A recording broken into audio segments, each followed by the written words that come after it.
একদিন সকালবেলা শিলা ঘুম থেকে উঠে ওর খালার বাড়ি যাওয়ার জন্য রওনা দিল। সেখানে যাওয়ার পথে ওর কলেজের বান্ধবীর সাথে দেখা হওয়ায় ওরা সেখানেই কিছুক্ষণ কথা বলল। এরপর কিছুক্ষণের মধ্যে ও ওর খালার বাড়ি পৌঁছে গেল। কি রে মা শিলা, কেমন আছিস? বাড়ির সবাই কেমন আছে? জি খালা, আমি ভালো আছি, বাড়ির সবাই ভালো আছে। সীমা কোথায়?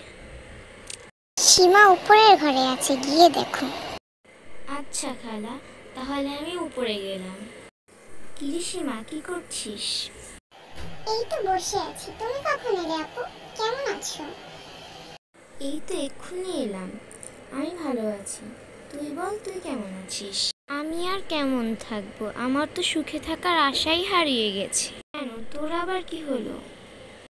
মা বলে সুখে থাকলে নাকি ভূতে কিলে। আমি আবার ভূতকে একটু ভয় পাই, তো তাই আমি আর সুখে থাকতে চাই না ভাই। ভিডিওটি লাইক করে সাবস্ক্রাইব করে বেল আইকনটি বাজিয়ে রাখো।